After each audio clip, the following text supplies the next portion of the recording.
Right welcome back to big TV digital exclusive big breaking news చూస్తున్నాం. అయోధ్యపై ఉగ్ర కుట్ర అయింది. ఇప్పుడే టెర్రరిస్ట్ అటాక్ కూడా జరిగిందని కూడా రామ్ మందిర్ పైన చెప్పుకొచ్చారు. అంటే అయోధ్యలో ఉగ్ర కుట్ర భగ్నం అయిపోయిందని కూడా సమాచారం అందింది. మరి రామ్ మందిర్ పై టెర్రర్ అటాక్ ఐఎస్ఐ కుట్ర చేసిందా అనే దీనిపైన కూడా పోలీసులు ఫిర్యాదు చేస్తున్నారు. ఫరీదాబాద్ టెర్రరిస్ట్ అబ్దుల్ రెహమాన్ కూడా ఇప్పుడు ప్రస్తుతం పోలీసుల అదుపులో ఉన్నారు, అరెస్ట్ అయ్యారు. మరి హ్యాండ్ గ్రెనేడ్ తో అరెస్ట్ అయిన నిందితుడు ఐఎస్ఐ నుంచి శిక్షణ తీసుకున్నాడు అని కూడా చెప్పుకొచ్చారు. అబ్దుల్ రెహమాన్ ఐఎస్ఐ కూడా శిక్షణ భాగంగా తీసుకొని హ్యాండ్ గ్రెనేడ్ తో పాటు నిందితుడు అరెస్ట్ అయ్యాడు. ఎస్, డిజిటల్ ఎక్స్క్లూజివ్ గా ఆయన ఫోటో కూడా చూడొచ్చు.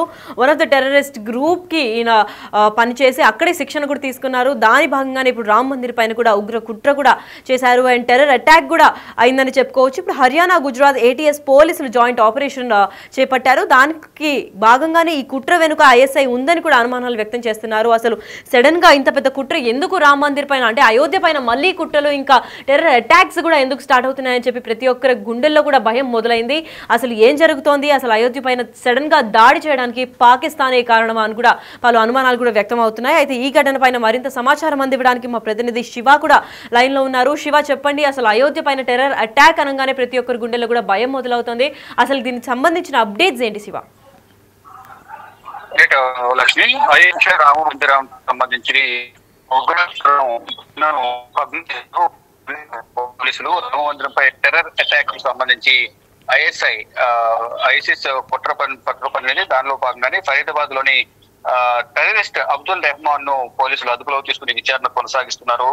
హ్యాండ్ గ్రెనేడ్ తో నిందితుడిని గుర్తించి అతని వద్ద హ్యాండ్ గ్రెనేడ్ ఉన్నట్లు, దానికి సంబంధించి అయోధ్యలో బాంబు పేలుడుకు ప్లాన్ చేసినట్లు కూడా అధికారులకు ఇటు పోలీసులకు సమాచారం అందిన నేపథ్యంలోనే ముందస్తు సమాచారంతో అతన్ని అదుపులో తీస్తున్నారు. లేని పక్షంలో అక్కడ భారీగా ఆ పేలుడు సంభవించే పరిస్థితి ఉండేది, దానివల్ల ప్రాణ నష్టం కూడా జరిగి ఉండేది. కానీ ముందుగా ఈ కుట్రను భగ్నం చేయడం ద్వారా ఎంతో మంది ప్రాణాలు రక్షించినట్లుగా కూడా పోలీసులు చెప్తున్నారు.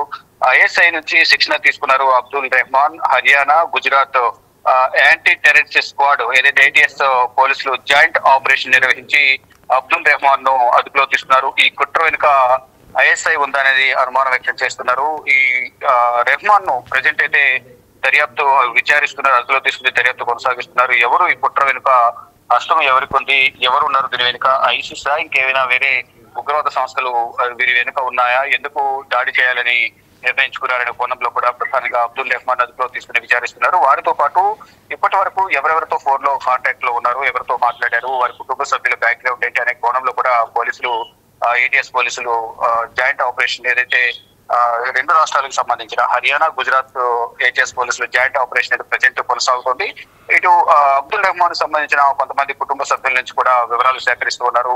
అతను స్వస్థలం ఎక్కడ ఉంటారు, అతని ఎడ్యుకేషన్ కానీ, మరోవైపు అతని ఫోన్ కాంటాక్ట్స్ ఎవరెవరితో మాట్లాడారు, గత 2 రోజుల నుంచి కాంటాక్ట్స్ అని కూడా తీసుకున్నారు. అతనితో మాట్లాడిన వారు కానీ, ఇటు అతని మెయిల్స్, అలాగే వాట్సాప్ సంభాషణలు కానీ, వాట్సాప్ లో చాటింగ్ కానీ, ఇవన్నీ కూడా మొత్తం పోలీసులు సోదాలు నిర్వహిస్తూ ఉన్నారు. వారి నివాసాల్లో, బంధువుల నివాసాల్లో కూడా సోదాలు నిర్వహించారు. ఇప్పటికే అతని దగ్గర నుంచి హ్యాండ్ గ్రెనేడ్ ను స్వాధీనం చేసుకున్నారు. దాంతో పాటు ఇంకా ఏమైనా పేలుడు పదార్థాలు వారి ఇంట్లో ఉన్నాయా, వారి బంధువులు కానీ మిత్రులలో ఉన్నాయా అనే కోణంలో కూడా పోలీసులు, ఇరు రాష్ట్రాలకు సంబంధించిన పోలీసులు అయితే ప్రజెంట్ జాయింట్ ఆపరేషన్ లో భాగంగా అందరినీ విచారిస్తున్నారు. మరి ముఖ్యంగా ఫోన్ కాంటాక్ట్స్ ఎంతమంది ఎవరెవరితో మాట్లాడారు, ఈ గ్రెనేడ్ సంబంధించి ఇంకెవరి దగ్గరైనా ఈ మందు సంబంధించిన అంటే పేలుడు పదార్థాలు ఉన్నాయా, ఎవరితో చేయగలిపి ఈ కుట్రకు వ్యూహం పన్నారు అనేది కూడా ప్రధానంగా అతని నుంచి వివరాలు సేకరిస్తున్నారు. ఈ కాంటాక్ట్స్ నుంచి ఎవరితో మాట్లాడారని కూడా డీటెయిల్స్ వచ్చిన తర్వాత పూర్తిగా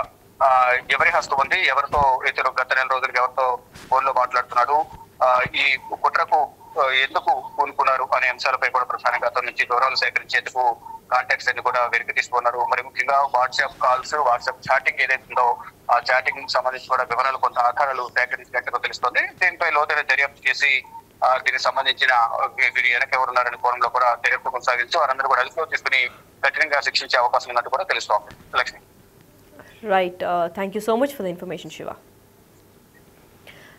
అయితే అయోధ్యలో ఉగ్ర కుట్ర కూడా భగ్నమైందని చెప్పుకోవాలి. ఎందుకంటే రామ మందిరంపై టెర్రర్ అటాక్ ఐఎస్ఐ కుట్ర కూడా చేసింది. ఎందుకంటే ఫరీదాబాద్ టెర్రరిస్ట్ అబ్దుల్ రెహమాన్ కూడా ప్రస్తుతం పోలీసుల అదుపులో ఉన్నారు, అరెస్ట్ అయి ఉన్నాడు. అయితే తిను రెడ్ హ్యాండెడ్గా దొరికిపోయాడని చెప్పుకోవాలి. ఎందుకంటే హ్యాండ్ గ్రెనేడ్తో పాటు అరెస్ట్ అయిపోయాడు నిందితుడు.